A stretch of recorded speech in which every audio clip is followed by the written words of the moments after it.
गौतम जी राजस्थान से। राधा राधा। राधे राधे महाराज जी। महाराज जी, सृष्टि का सृजन व विसर्जन का मूल कारण क्या है? अगर अज्ञान।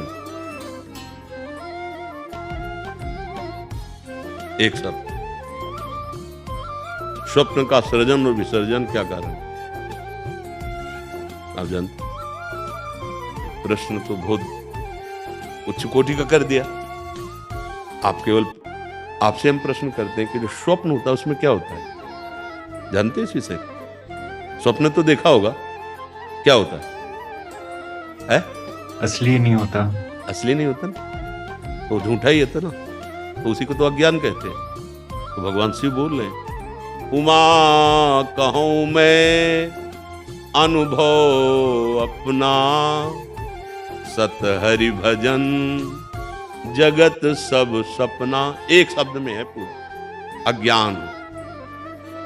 जे ही जाने, अब थोड़ा तो अध्यात्म का पता होता है। जग जाए हेराई, जागे जथा स्वप्न भ्रम जाई। दो पद्धतियां होती समझाने की, होती व्यतिरेक, होती अन्वय। ये हमने व्यतिरेक समझाया। अन्वय एकमात्र भगवान, व्यतिरेक कुछ नहीं। ब्रह्म, ब्रह्म सत्यम जगन मिथ्या, वैदिक सिद्धांत। तो मिथ्या को सत्य माने हुए तो अज्ञान ही तो भैया।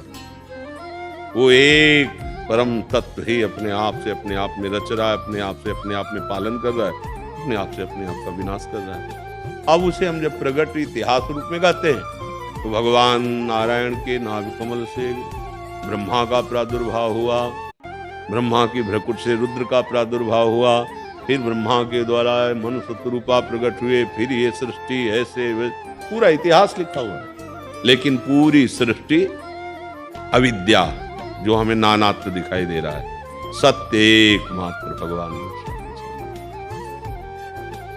समझ पाओ भाई, तो भजन करोगे तो समझ पाओगे। ये बहुत बड़ा प्रश्न है, इसका हल हो गया तो अवधूत हो गए, सिद्ध हो गए।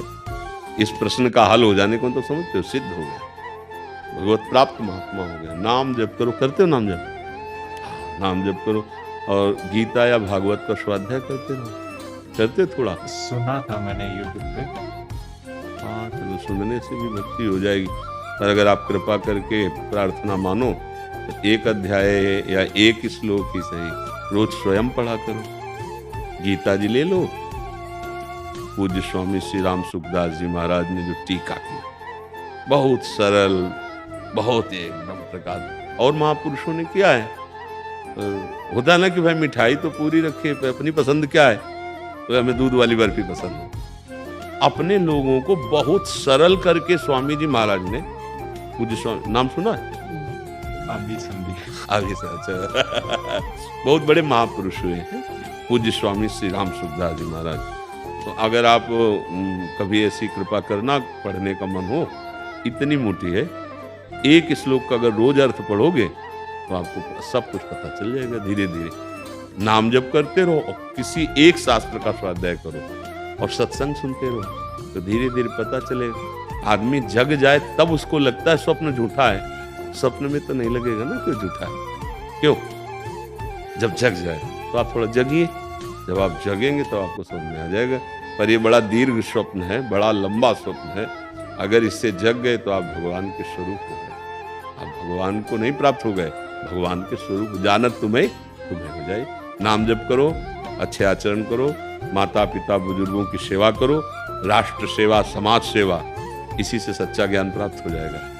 कांटे से कांटा निकाला जाता है। असत संसार में फंस गए हैं तो सत्क्रियाएं करें, असत का त्याग करें, कि सत्क्रिया का कर्ता भाव त्याग, अपने स्वरूप में आ गए। क्रम से चले, नाम जप करो, कभी किसी का अपराध मत करना। माता पिता, बड़े बुजुर्गों को, आपके माता पिता हैं, पैर छूते हैं आप रोज, बहुत सुंदर बात। तभी आपके अंदर ऐसी बात आई। नाम जप करो और खूब उनकी सेवा करना। कहीं और भगवान को ढूंढने की जरूरत नहीं, माता पिता में विराजमान है। खूब सेवा करो, नाम जप करो, शास्त्र स्वाध्याय करो, बस इसी से धीरे धीरे भगवान कृपा करते हैं। यही ज्ञान प्रकाशित होता है हृदय में। जो बाहर पढ़ा जाता है वो तो जागने के लिए, और जब जग गया तो शुद्ध ज्ञान यहीं से प्रकाशित होने लगता है। फिर उसे पढ़ना नहीं पड़ता, तो वो केवल अंदर की बात सुनता रहता है। एक से एक दिव्य वृत्तियां ज्ञान की उदय होने लगती है। खूब नाम जप करो। कोई नशा नहीं करते, बहुत अच्छे हो। मतलब ये समझो कि कलयुग में आप जैसे नवयुवक सतयुग का ही स्वरूप हैं, जो नशा नहीं करता, माता पिता के पैर छूता है, शास्त्र और भगवत आदेश का पालन करना चाहता है। इसीलिए हमें बहुत सुख मिलता है जब कोई नवयुवक प्रश्न करता है। और हमारी श्री जी के प्रताप से काफ़ी नवयुवक भाई हमें सहयोग भी दे रहे हैं कि हमने ये व्यसन छोड़ दिए, गंदे आचरण छोड़ दिए, भगवत मार्ग में जो सपोर्ट चाहिए वो आचरण करने लगे, जो विरोधी आचरण उनको त्याग दिया। पर बहुत ज़्यादा प्रसन्नता होती तब जब आपने अपनी चादर गंदी ही नहीं की। ये ऐसे कोई बिरले ही होते हैं, तो कभी गंदी भी मत करना, संभालते रहना। तो ये धरोहर है प्रभु की, मालिक ने जैसी दी वैसी अगर बिना गंदी किए दे दी तो इनाम मिलेगा कि आप परम पद के अधिकारी हो। कबीरदास जी कह रहे, चदरिया जैसी की तैसी धरि दीनी, जैसी हरि ने दी थी, कोई पाप नहीं किया, सत्कर्म किए, भगवद आचरण किए और शरीर भगवान को समर्पित किया, वो जीवन मुक्त महात्मा हो जाता है।